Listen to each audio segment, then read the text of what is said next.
surprised that people were freaking out so hard about the Joy-Con prices, because for $80 you're getting what amounts to two functioning controllers for players.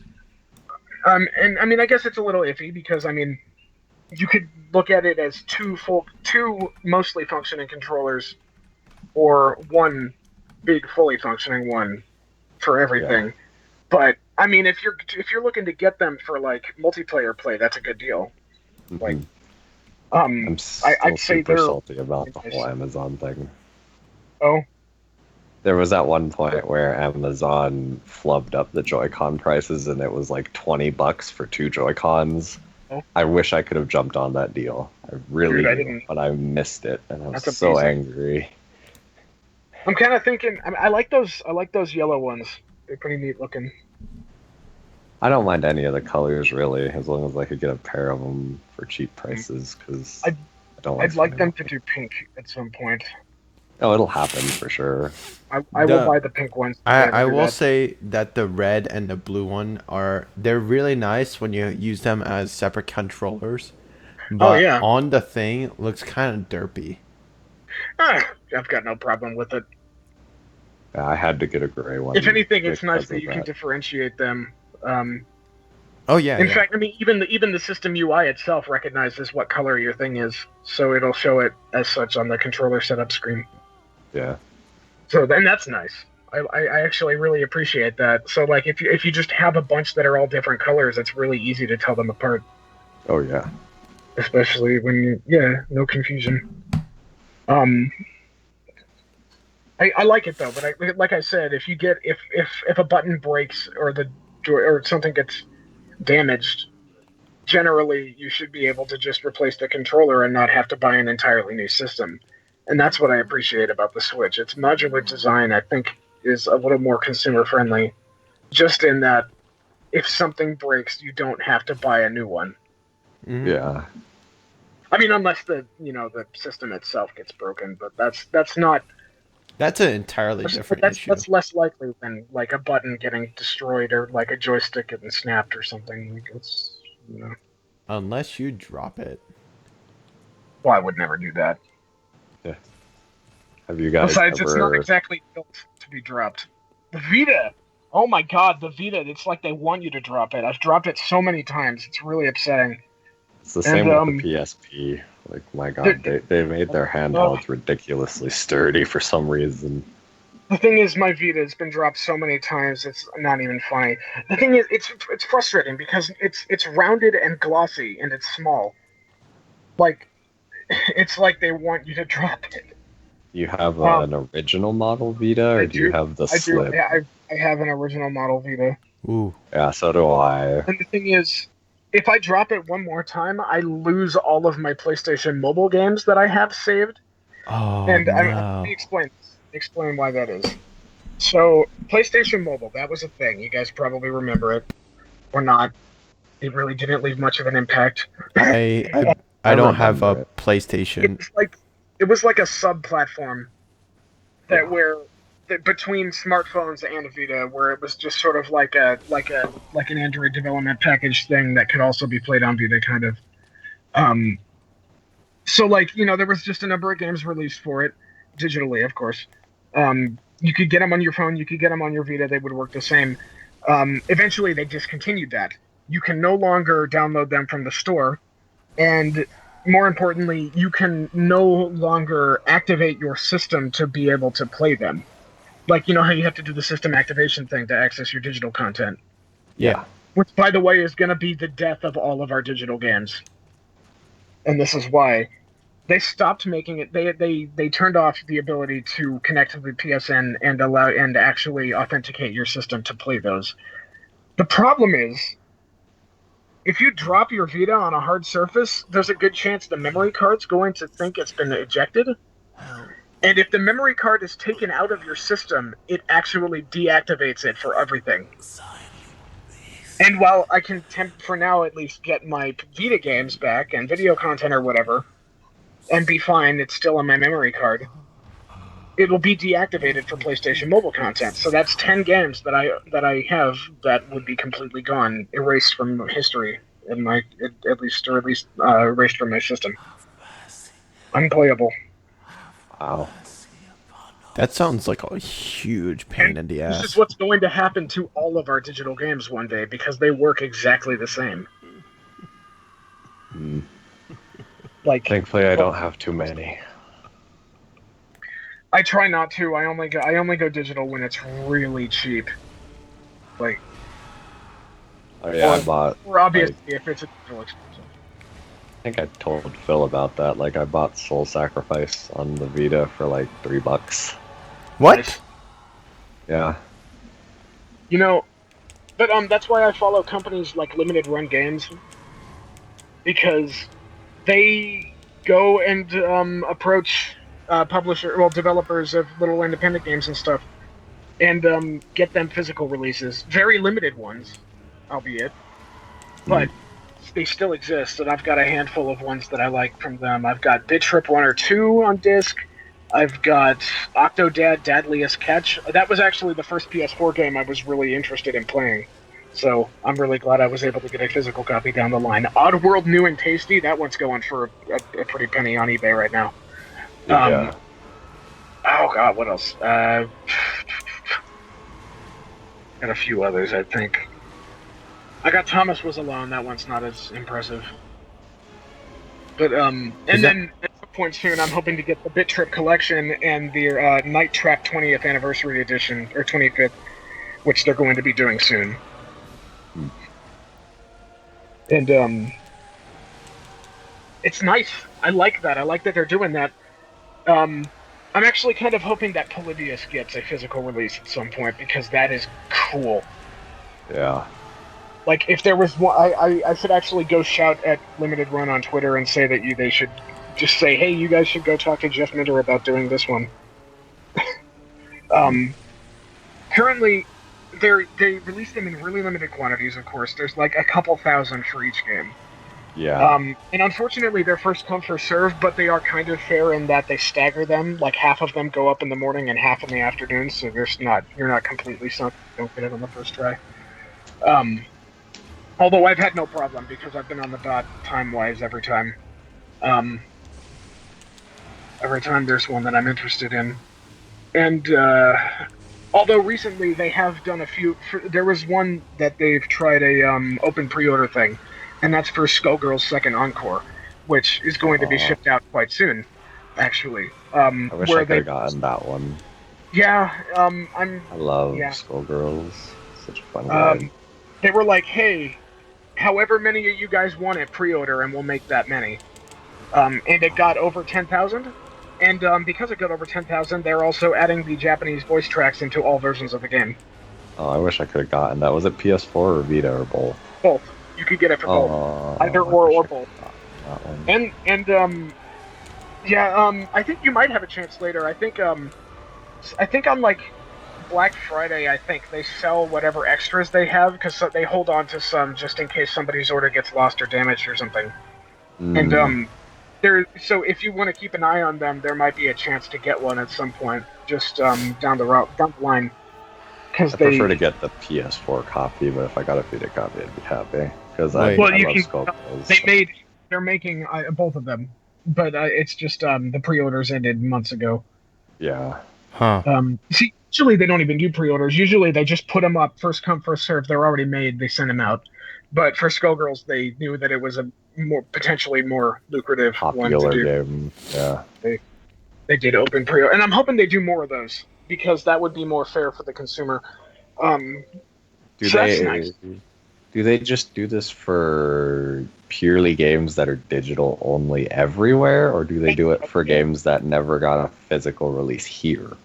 I've only seen them do ones that never got a physical release at all. Although I have seen a few that got physical releases on other systems, but not on PlayStation. Like Shantae and the Pirate's Curse got a physical release on 3DS, but they did a limited run version of it for PS4. Oh yeah, I heard about that one. That and so that's I guess that's interesting. They actually whenever there's a game that's on both PS4 and Vita, they tend to do both. So that's pretty neat. Octodad, there was a physical Vita version of it to go along with it. Same with Oddworld. Bit Trip, there was also a Vita one. Basically, all the ones I have, there were also physical Vita versions. It's just that I prefer to collect for PS4 because I think it's a more future-proof collection to invest in. Um, I really think that if there is ever a PS5, it'll probably go x86 just like the PS4 did, and probably be backwards compatible. Hmm. Just at this point, I just don't think that they can go back from proprietary stuff. Like PS3, it makes sense you can't play those on PS4. The architecture was so different; it was notoriously difficult to develop for, and it would just be a big mess if they tried to make those playable natively on PS4.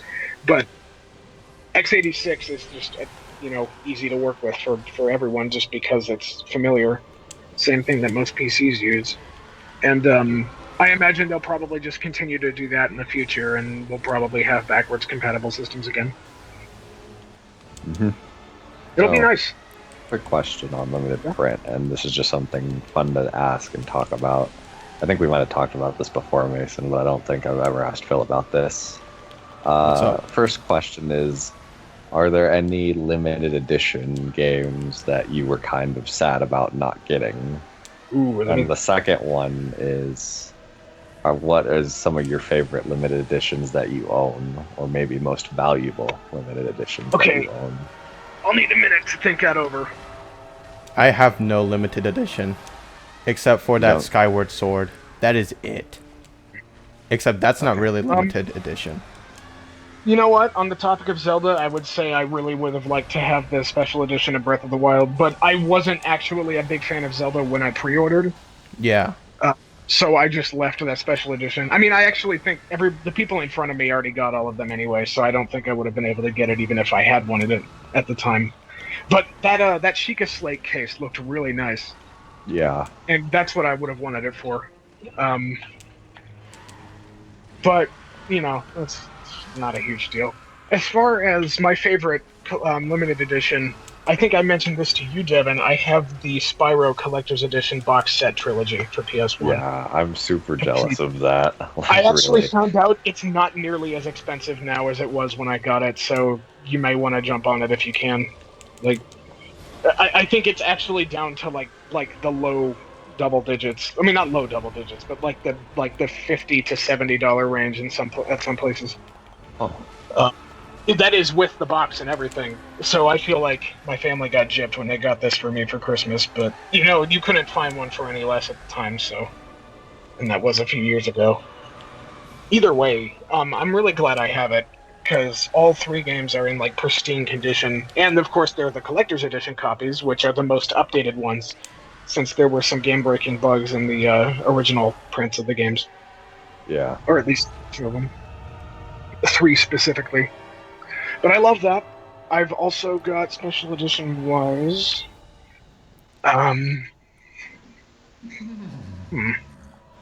I guess I don't have too much other than like Uncharted 4. Hmm. I got I- the steel book with the art book and stuff. Because I do like to get special editions when I can. Yeah. I Well, Phil, are there any special editions you really wish you could have? Or do you not really care? I thought of another one I wished I could have after Phil. I'll go ahead. I don't really know, honestly. I don't really have would an say- emotional attachment per se. Just kind of weird. So, this one's for some weird reasons, but it was a Tekken Hybrid, the re-release of Tekken Tag Tournament on PS3. Oh, I think I heard about that one. So, basically, what that is like I said, Tag Tournament 1 HD. And then there's like a demo for Tag Tournament 2, and then there was a fucking god awful CG movie that they made.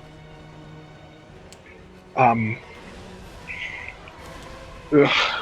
But and there's some really wonky reasons why I'm disappointed or at least was disappointed I didn't get that. And that's because basically one of the prominent characters in that whole thing was, well, I mean, I was in love with them. I've been in love with video game characters back in the day and sometimes even now. So, So, I'll still crack waifu jokes every now and again, but hey, Utama's best waifu in P5. indicators. He's the one that looks like an inkling, right? Yeah, even though I never saw that. Like, I'm still one of the few people who doesn't see it. Like, my Well, I mean, friend it's puts just up got- I mean, like, pictures of them next to You each can other, have and like I'm the like, I don't headphones see and the it. glasses and the hair. It's But anyway, like, this is kind of just one limited edition. I'm kind of salty never made it to the West, Mhm. but I might still buy someday. Mhm. And that's the Bloodborne Steelbook. Ooh, yeah. Oh, I think there was also an Ultimate Edition that came with the DLC on disc in Europe. Yeah, like Europe got all the lucky stuff with Bloodborne. Yeah. And we got like all of the regular shit. And it's like, I wanted that Steelbook. But See, no, when it comes to editions of games, I prioritize whatever one has the most content on the disc. Just, for preservation's sake, like I said. Because, I mean, you can't get those patches back once the networks are gone. Like, you can't, I mean, great if you already have them, but, most people won't. yeah, Some people. So, like, complete Ultimate Editions of games are always my favorite thing. like And I'm I actually love kind of hoping they do that with Zelda once the DLC comes out at the end of the year. Just a more yeah. stable, updated version of the game with all the DLC on a cartridge would be really nice to have, and I'd probably double dip for that I instead of buying the DLC outright. maybe. I don't know if I'd do that or not, but Based on what they're announcing as far as content goes, it looks like there's going to be enough there to justify it. Like, I didn't think that the first pack was going to have as much stuff in it as it does. yeah. Though I will say, like, if we're talking about like special editions again, probably one of my favorite is my Persona 5 one. I wouldn't know. Because you're terrible, Phil. And Hey. then, I guess it wouldn't be a special edition, but I guess it would be. But the one I wanted was the Monster Hunter 3DS ones, because I'm a fanatic for Monster Hunter. oh, like the special edition 3DSs themselves, the games, or both, Well, what is it? Everything. everything. Because yeah, I'm really happy I got the Monster Hunter 4 Ultimate Collector's Edition. I just remembered I didn't even finish why I was disappointed, or part of the reason why I was disappointed about that one collector's edition. It came with an art book that I wanted, but I actually ended up finding it later on my own, or just on its own. So it's not even a big deal anymore. No. Yeah, But yeah, no, like I said, I was super hardcore in love with one of those characters. yeah, we've all been there. And honestly, I'm still trying to adjust to not being there anymore. Because it was honestly not that far back that that went away. Yeah. No. And then, of course, out of the frying pan into the fire, because then I got rejected IRL, so I'm still kind of, yeah. I don't know. I'm proud that I was able to handle it so well, but honestly, kind of recently it's been kind of hitting me, and I'm like, just fuck off. That's like I don't play need games. Well, let's change it real quick because I wanted to talk about this too. So going off of favorite limited editions to rarest limited editions you own. Yeah. So what are the rarest you guys own, since Phil doesn't own any limited editions? Honestly, the ones I described are pretty much the only ones I own. Wait, for like So games? like the limited, yeah, So like, the limited print, like Oddworld stuff. And, you mean, okay, actually, like, in that case, then it would be the North American print of Gravity Rush Remastered on PS4. Really? Yeah, okay, so it was Isn't an that Amazon only exclusive. Yeah, was but an isn't Amazon that exclusive. only like They didn't make very many, $70 now? and they didn't tell anyone. Well, actually, it did go down, huh? Never mind. Yeah. Yeah, because I have it. I bought that too, not realizing nice. that either. It's such a great game, and I want to get Gravity Rush 2 at some point soon. Same.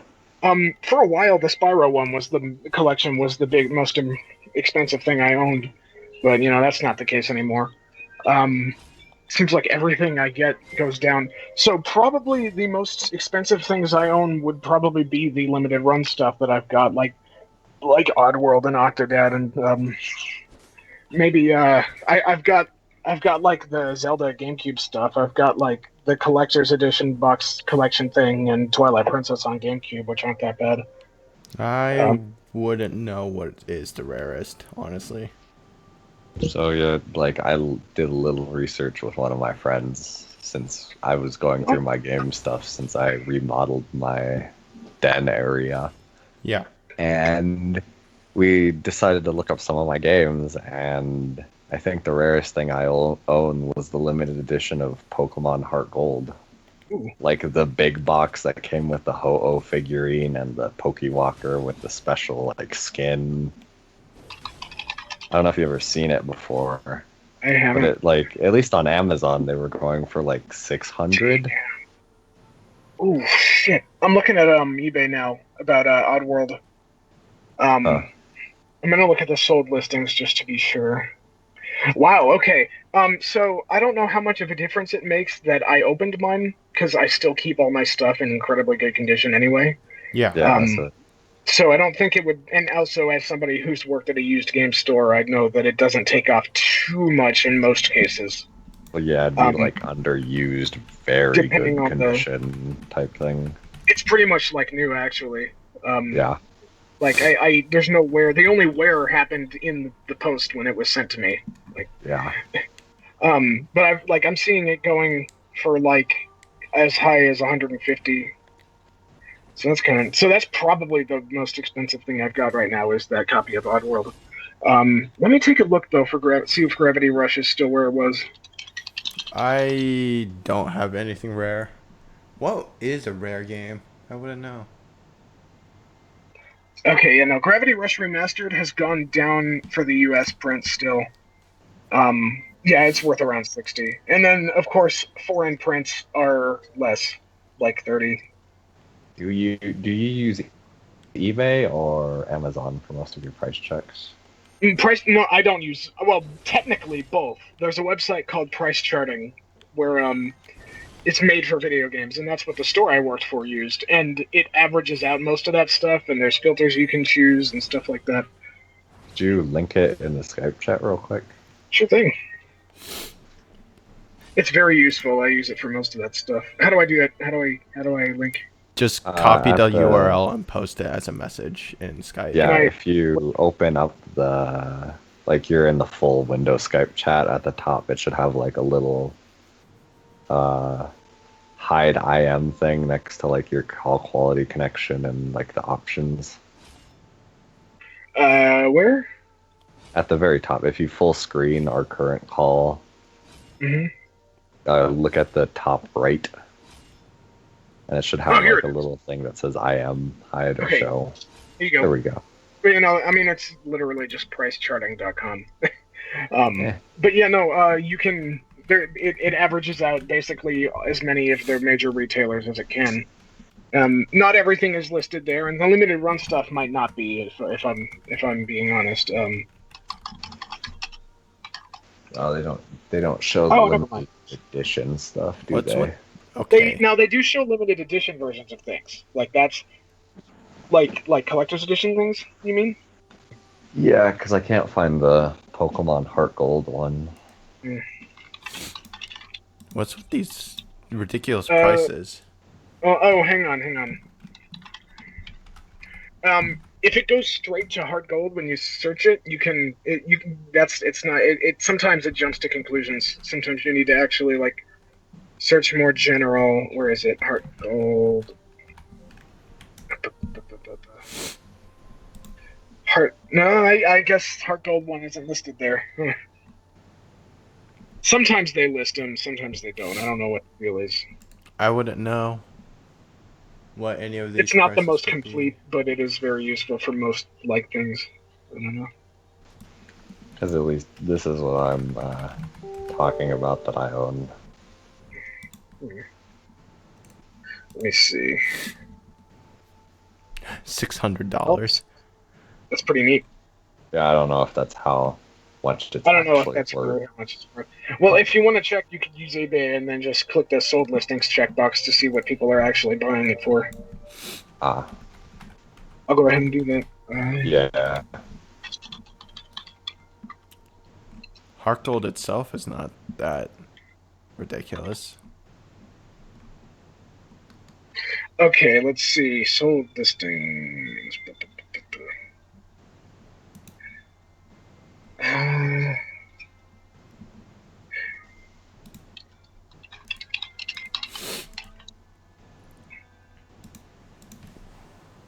Wow, I can't even find it. Huh. People aren't even sure if they should buy it or not. That's what I see. Okay, I'm seeing the figure itself going for 20. Okay, here's one. Somebody